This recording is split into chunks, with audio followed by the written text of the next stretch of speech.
I never imagined I'd be sitting here typing all of this out like some kind of personal confession, but I need to. I really, really need to. My name's Richard Miles. I'm 57 years old and I live just outside Cleveland, Ohio. I run a third generation freight logistics company that's done pretty well over the years, and up until recently, I considered myself a decent father. Not perfect, never claimed to be, but I was there. This story is about my daughter, Emily. She's 27, and the truth is, she broke something inside me that I don't know if I can ever fix. What she did, how she did it, left a hole in me deeper than anything I've experienced. And believe me, I've seen some stuff in my time. I'm not exactly the type to spill my guts online, but for the past few weeks, I've been spiraling, quietly, alone, watching the days pass like they don't mean anything anymore. I haven't been sleeping, and when I do, I wake up drenched in regret. I don't really know what I'm hoping to get out of writing this. Closure, maybe, or just some kind of validation that I'm not losing my mind. Because everything about this situation feels surreal. But I guess I should start from the beginning, at least the beginning of where things really started to unravel. Emily is my only child from my first marriage. Her mother, Lauren, walked out when Emily was just 7. She ran off to France with some guy she met at an art gallery, Derek, I think his name was, a graphic designer or something equally unhelpful. When she left, she didn't just leave me, she left Emily too. No note, no goodbye. Just packed a suitcase one morning and was gone before dinner. I remember Emily standing at the window with her little pink backpack on, waiting for her mom to come home. She never did. So I raised her alone for 5 long years. And let me tell you, those were some of the most brutal years of my life. Trying to run a business full-time and parent a heartbroken little girl who cried herself to sleep more nights than not. Yeah, I aged fast during that time. The guilt, the questions, the tantrums, and never really having an answer to the only thing she ever asked. Why did she leave me daddy? Then when Emily was 12, I met Rachel. She's 45 now, and the best thing that's ever happened to me, hands down. We met at a Chamber of Commerce charity fundraiser in downtown Cleveland. She was helping organize the event, and I was donating some logistics services for the food trucks. I remember she had this quiet confidence about her, grounded, kind. Emily didn't take to her right away, but Rachel never forced it. She was patient, consistent, and for a while it seemed like we were on the path to becoming a real family. Fast forward to about 2 months ago, and Emily drops the big news she's getting married. She had met this guy, Brandon, about a year and a half ago, and while I had my reservations, he was a bit aloof, didn't talk much, and seemed more into his phone than conversations. I kept those to myself. Because Emily looked happy, genuinely, and after everything she'd been through, that felt like a miracle. But if I'd known where that miracle was heading, I might have never agreed to the one thing that triggered all of this. I told her I'd pay for the wedding. Emily and I hadn't always seen eye to eye. If I'm being honest, our relationship had been a roller coaster ever since she hit her teenage years. There were the constant fights, the angry phone calls, the months of silent treatment followed by desperate pleas for help. Still, when she sat across from me at that little brunch spot in Columbus and told me about her engagement, I felt something rare relief. Like maybe, just maybe, we were turning a corner. She told me Brandon had proposed in a park downtown with some cheap silver ring he got off Etsy. Not exactly Hollywood style romance, but Emily's eyes sparkled when she told me about it. And that sparkle, I hadn't seen it since she got accepted to college. She was glowing, dreaming again, planning things, talking about the future. There was only one catch: they had no money. Emily had only just landed a steady job at a local marketing agency. Brandon, from what I understood, was doing some freelance coding work but hadn't made much yet. Their plan: a courthouse ceremony and maybe pizza afterward. That's when I stepped in. I told her, "Honey, this is a once-in-a-lifetime moment. Let me give you the wedding you deserve." I didn't even hesitate. I told her I'd cover the entire thing: venue, food, dress, music, the whole package, as a wedding gift.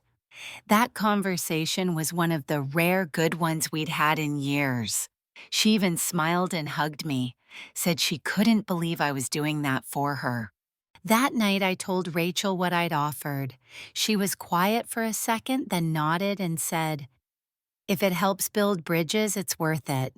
That's Rachel for you, always rooting for healing, no matter how much Emily had pushed her away.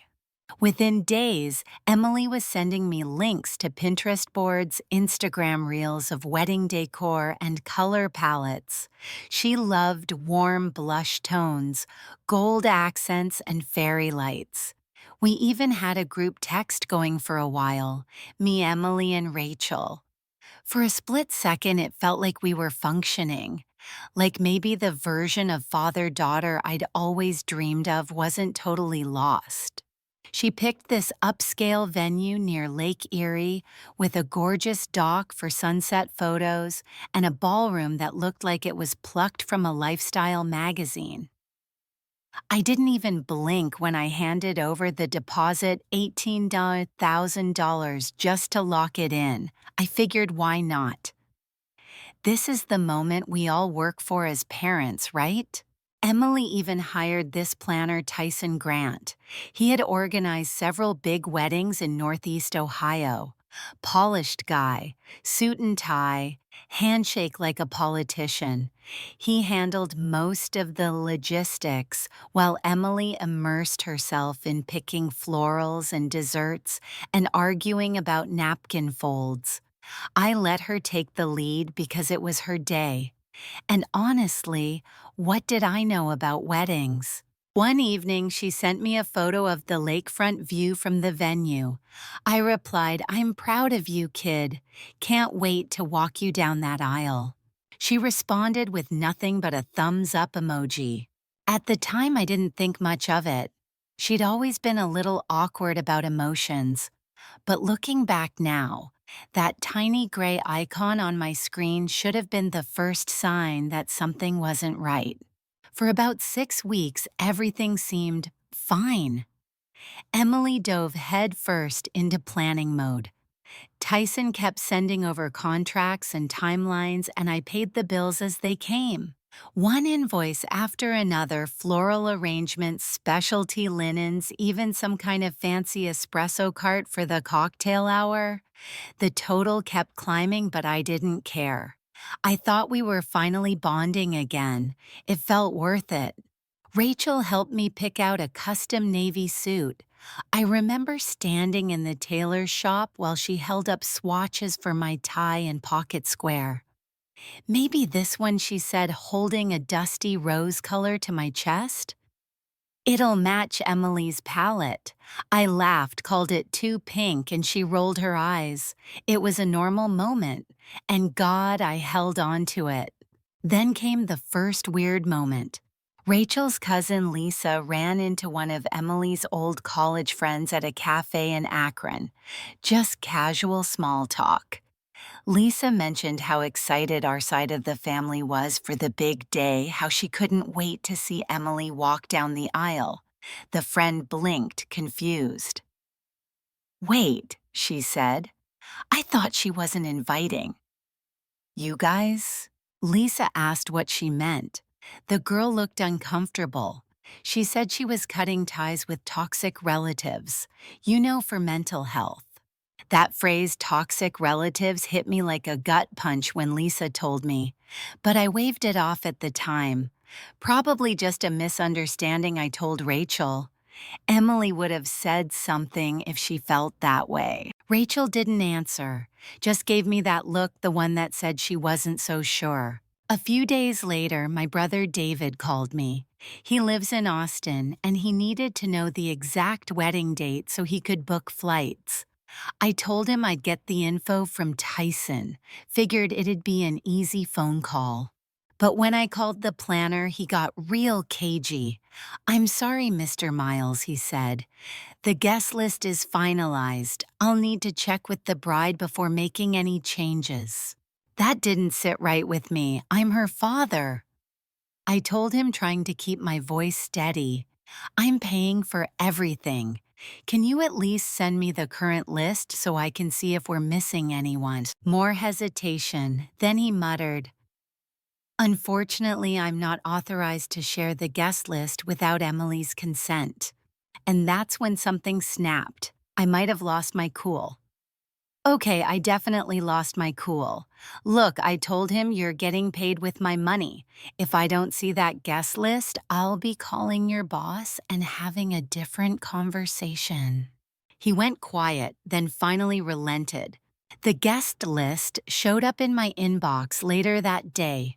I opened it with a weird sense of unease, half expecting to see a few snubs, maybe a forgotten aunt or something.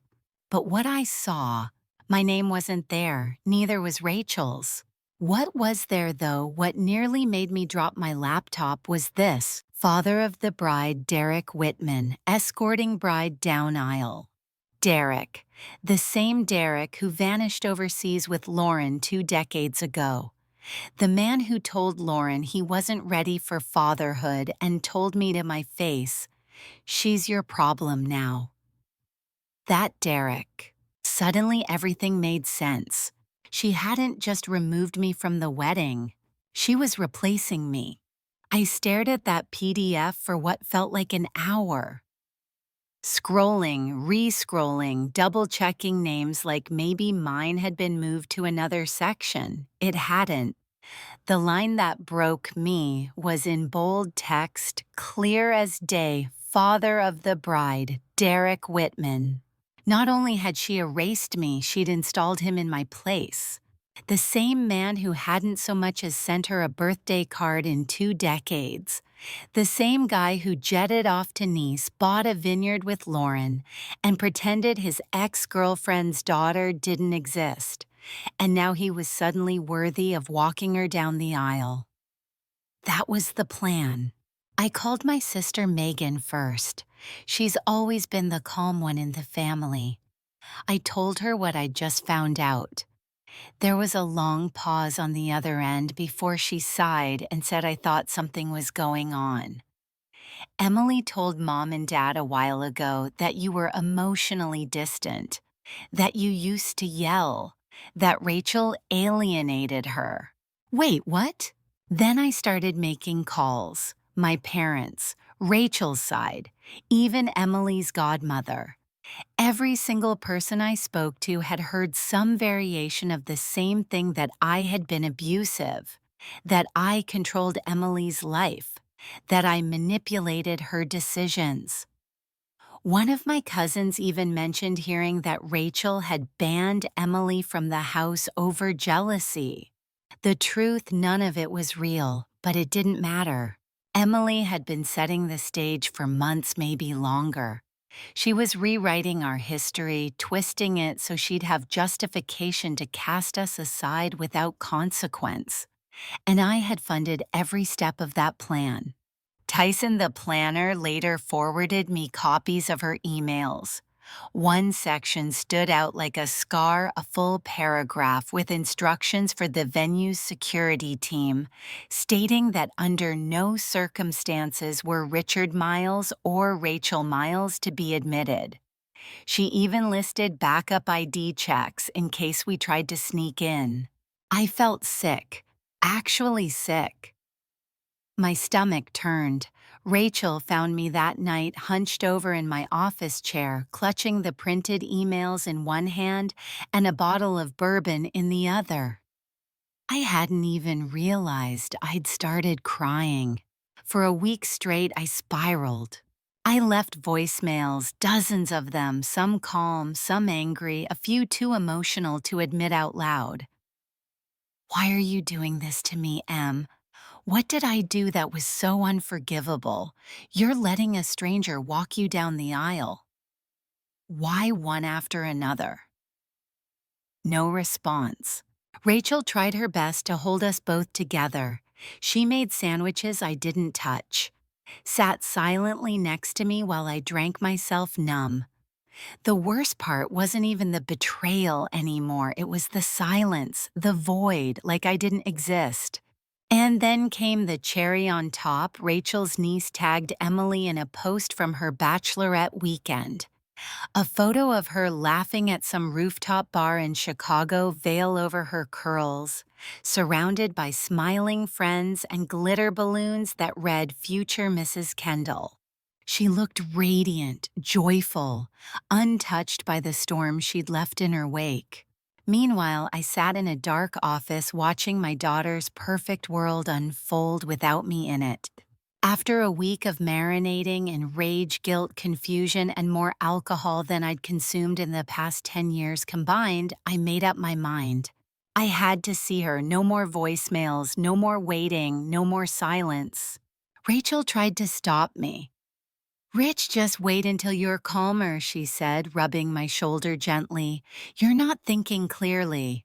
But I couldn't just sit there anymore. I needed answers, even if they tore me apart. Emily and Brandon lived in this luxury apartment complex near downtown Cincinnati. Guess who had co-signed their lease before Brandon had a real job? Yep, me. My name was still on the paperwork, not that it mattered now. I drove there around 6:15 p.m., heart racing, rehearsing my lines the whole way. "Stay calm. Don't raise your voice. Just ask. Just listen." I rang the buzzer. Nothing. I rang again and again, until finally Emily's voice came through the intercom flat and clipped, "Dad, I'm in the middle of planning. Now's not a good time." That was it. That's all she said. I stood outside the glass entrance, jaw clenched, staring at my reflection. I looked like hell, bloodshot eyes, rumpled dress shirt, beard I hadn't trimmed in days. I must have looked like a madman. Maybe I was becoming one. Screw it. I started pressing random buzzers until some poor tenant let me in. Took the elevator up to the 4th floor, fists balled in my pockets. As I got closer to their unit, I could hear voices arguing, low but heated. Then the door opened. Brandon stood there, caught mid-sentence, mouth half open. He looked startled. Mr. Miles. Emily was behind him, standing in the living room, surrounded by wedding magazines, candle samples, and little paper swatches. I recognized the vase on the coffee table. It used to sit in Rachel's kitchen before Emily borrowed it permanently. She looked up, eyes ice cold. "What do you want?" I swallowed the knot in my throat. "Why didn't you tell me Derek was walking you down the aisle?" She smirked, actually smirked. "At least he never tried to replace Mom." I blinked. "You're kidding, right? That guy abandoned you." "I raised you. He vanished, I stayed, and you're punishing me because I remarried after 5 years of being alone." Her voice was like acid. "Well, now you know. Saves you a trip, saves you the embarrassment." "I'll send pictures, maybe." She said it with a shrug, like she was canceling brunch, not gutting her father. Brandon didn't say a word, just stood there looking like he wanted to crawl into the floor. Then she added, "I had to create boundaries, Dad. You always suffocated me. This is my day. I won't let you ruin it like you ruined everything else." It felt like she'd slapped me, but it got worse. Brandon spoke up softly, eyes darting away. Emily told me that you used to yell, that you threatened to send her away when she was little. She said, you were angry a lot. What? I stared at him stunned. She had fed him the same fiction, warped his view of me until he saw a monster instead of the man who kept their lights on. I turned to her. How can you do this to me, to Rachel, the woman who... Oh, here we go, she snapped. You're precious, Rachel. Did it ever occur to you that maybe I don't want your second-hand wife at my wedding? And then I saw it. A framed photo on the coffee table, Emily and Derek, taken recently, smiling. They'd been in contact all along, planning behind my back, using my money to stage a fairy tale wedding without the man who made it all possible. I asked one last question. What did I do that was so awful that you'd rather have him of all people walk you down that aisle? She looked bored. You're being dramatic, you always are. This is my wedding, my decision. You're just the bank. Just the bank. I turned to Brandon. Good luck, son, I said quietly. You're gonna need it. And I left. The drive home felt endless. I don't even remember how I got back to the house. I know I pulled over twice to keep from hyperventilating. At some point, I called Rachel and asked her to come get me. She didn't ask questions, she just came. We ended up at a little ice cream shop we used to take Emily to when she had a rough day in middle school. Rachel didn't say much, just sat next to me on the bench while I stared at a melting sundae I wasn't eating. I couldn't stop thinking about it. You're just the bank. The phrase circled my mind like a predator. After everything I'd done, everything I'd given, that's what I was to her, a checkbook with a last name. The next morning, I sat in my home office surrounded by invoices and receipts. Venue deposit, $18,000. Catering down payment, $9,500. Floral design, $4,200. DJ, $2,500. Photographer, $6,300. Stationery, decor, rentals, transportation, all of it stacked like a monument to betrayal. Rachel stood in the doorway with her arms crossed. She had that look, fierce, protective. She didn't speak right away, but when she did, her voice was firm. She doesn't get to treat you like this, Rich. Not anymore. I nodded, silent. She needs to learn that actions have consequences. Rachel's a school counselor. She works with kids who've been through hell. She's seen entitlement. She's seen manipulation. But even she looked shaken by what Emily had done. Something inside me cracked. I picked up the phone and called the venue, told them I was the one who paid the deposit and wanted to cancel. The manager paused, then said, I understand, Mr. Miles. I've had a similar experience with my daughter. I'm sorry. I didn't ask for details, but I appreciated the honesty. Next came the caterers, the florist, the band. One by one, I canceled every service I had paid for. Most of the deposits were non-refundable, but I didn't care anymore. I just wanted the whole thing to disappear. Except for one. I didn't cancel the planner. Tyson stayed on the job. Why? Because I knew if Emily found out everything was unraveling too soon, she'd just find a way to rebook. This had to sting. It had to land. There was a moment when I was holding the phone to cancel the last service where I hesitated. I glanced at a photo on my desk, Emily's high school graduation. She had her arms around both me and Rachel, smiling like we were a real family. For a second, I thought about undoing all of it, letting the wedding happen, eating the humiliation, showing up just for the scraps of her attention. Then I remembered her face when she said those words, "You're just the bank." I remembered how she laughed about replacing me with a man who had walked out on her. I remembered her sneering at Rachel, the woman who had helped keep her life together when it was falling apart. And I kept dialing. Rachel stayed by my side through every call. When I choked up while canceling the flower arrangements, she took the phone and finished the conversation for me.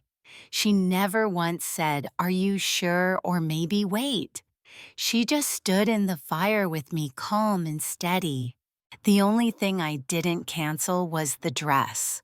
Emily had already picked it up and she paid for it with her own money. I wasn't heartless.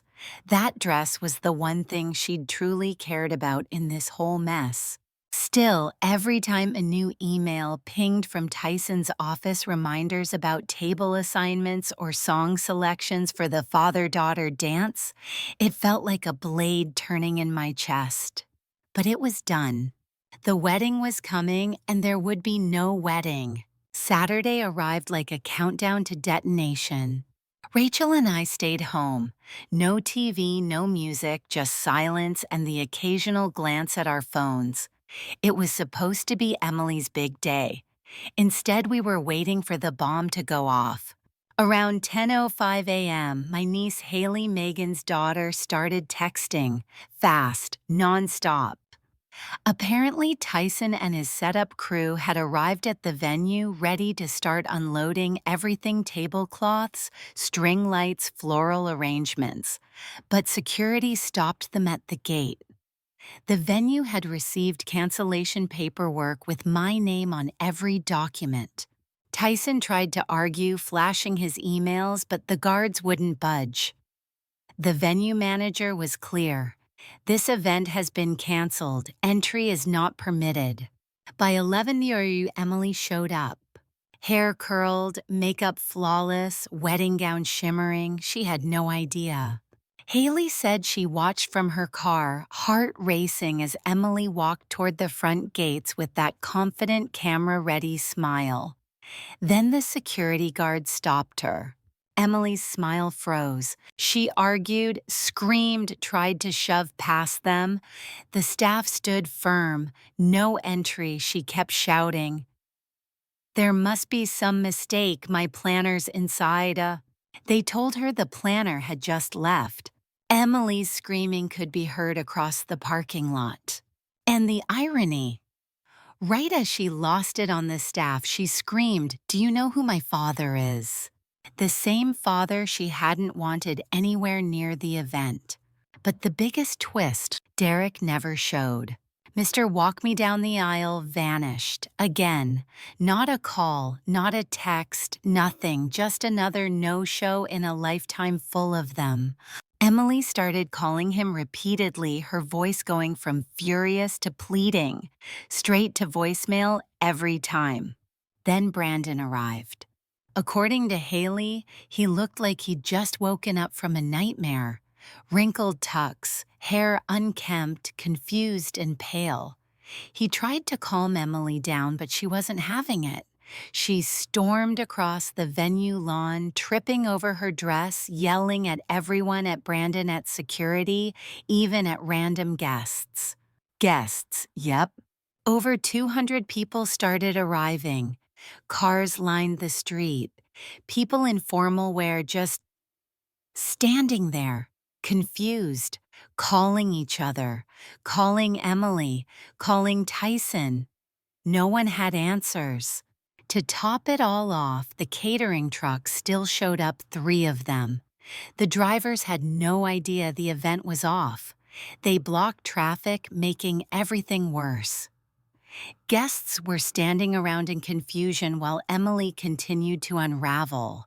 At one point, she tried climbing a small decorative fence to sneak into the back of the venue. Her dress tore. Her shoes got muddy. Brandon tried pulling her back. She screamed at him, told him he ruined everything, and accused him of conspiring with Rachel. By noon, people were leaving, angry, embarrassed, talking. The air was thick with gossip. And then, the moment Haley said she'd never forget, Emily went silent. She stood at the front of the venue, makeup running, hair a mess, just staring. Then she laughed, a single high-pitched, unhinged laugh, and said loud enough for everyone to hear, "My father did this, he destroyed everything." Then she started calling me again and again, 50 times maybe more, voicemails that started off furious and ended terrifying. "I'll ruin you," she screamed in one. "You'll regret this, you heartless bastard. You and that woman of yours, just wait." Some of them were so deranged I didn't even play them all. Rachel begged me not to listen. I stopped. But it wasn't over yet. At 1:07 p.m., our security app pinged. Emily was at our gate, still in her wedding gown, completely destroyed now, mud on the hem, makeup smeared, hair falling out of the bun, screaming into the intercom, leaning on her car horn for 10 minutes straight. I had already deactivated her code. She couldn't get in. When the horn didn't work, she threw rocks at our security cameras, screamed threats, cried, swore, said I'd ruined her life. Our neighbors called the police. When they arrived, she tried to argue her way out of it, then started sobbing. The officers had to physically escort her off the property. Brandon stood near his car, visibly humiliated. He wouldn't look at the officers or her. I watched the whole thing on the camera feed. Rachel begged me to look away. I didn't. Because that broken, furious woman screaming outside our home, that was my daughter. The day after the disaster, we thought it might finally be over. We were wrong. At 8:20 a.m., my parents showed up at our house unannounced. They'd driven 3 hours from Toledo and were waiting on our porch with folded arms and faces full of judgment. My mother was furious. My father looked disappointed. Somehow that was worse. "What kind of father ruins his daughter's wedding?" she snapped before I could offer coffee. I tried to explain about Derek, the lies, the bans, the photo on the coffee table, the threat-filled voicemails. But my mother wasn't having it. "She's confused," she said. "You're the parent. You should be the bigger person." Easy for her to say. She hadn't been called a wallet. She hadn't watched her granddaughter try to tear down her own wedding venue in a fit of rage. Then they dropped the bomb. They had offered to pay for a new wedding, start from scratch, full funding, their plan to repair what I had destroyed. I didn't even have time to process it before my phone lit up. A text from Haley. She flipped on them. Turns out when my parents showed up at Emily's apartment to share the news and extend the olive branch, she exploded. According to Haley, who heard the entire thing from a neighbor, Emily screamed at them, accused them of betrayal, of choosing Richard, of never protecting her. Then she said something that stunned even them, that they were the reason she spiraled in high school, that they had exposed her secrets, ruined her self-esteem, and never loved her like they loved their other grandkids. None of it was true. My mother, who once sewed Emily's Halloween costumes by hand and used to drive across the state just to babysit for a weekend, ended up in tears. My father ushered her out before things escalated further. That night, she called me crying, her voice shaking. "I don't recognize her, Richie," she whispered. "That's not my Emily." "Yeah, Mom, I know." And that was just the start. The family imploded. My sister Megan backed me completely. She had lived with Emily for a time and saw firsthand how manipulative and volatile she could be. But my brother David, he sided with Emily, said I'd gone too far, said I had humiliated her in front of hundreds. The cousins split. Uncles avoided phone calls. Thanksgiving was already being debated in group texts that I was eventually removed from. Rachel's side done. Her parents especially had never warmed to Emily. After the threats and destruction, they made it clear they were done trying. Her mother said some things in Arabic I won't repeat, but let's just say they weren't blessings. Even my business life took a hit. Clients whispered, country club contacts distanced themselves. One of my top logistics contracts, worth over 6 figures, suddenly decided to go in a different direction. My assistant quit after reading comments Emily had apparently posted online about me. Comments accusing me of being a narcissist, a racist, and emotionally predatory. The racism claim was especially ironic considering Rachel is Middle Eastern and Brandon's family good old white bread America, Cincinnati suburbia to be precise. But when the internet runs with a lie, facts don't matter. I became the villain in a story I didn't write. And every night as I lay awake staring at the ceiling, a voice whispered inside me, "You did this, you pulled the trigger." But then I'd think of my mother, of her standing in Emily's hallway clutching her chest while her own granddaughter screamed in her face. And the voice would quiet, because maybe, just maybe, I had done the only thing I could. A few weeks passed. The dust began to settle, at least on the outside. Rachel and I tried to resume our lives. I buried myself in the business, distracted myself with warehouse upgrades, client negotiations, hiring. Anything but the ache in my chest. Rachel kept things together at home. She was stronger than I deserved. Then one Thursday evening, I got a call from an unknown number. It was Brandon. My heart stopped just for a second. I braced for bad news, an accident, a suicide attempt, something catastrophic. But what he said shocked me. "Can we meet?" His voice sounded different, worn down, softer. We met at a quiet bar near the river in Lexington, Kentucky, where he'd relocated for work. I almost didn't recognize him. His face was thinner. His eyes had this hollow, tired look. "Emily and I separated 3 months ago," he said after we sat down. "I wanted you to hear it from me." Apparently, after moving for his new job, things had unraveled fast. Emily accused him of isolating her, of dragging her away from her support system. She began lashing out, screaming, breaking things, calling him 20, 30 times a day. "She threw a plate at me," he said, voice shaking slightly. "Over a text from my sister.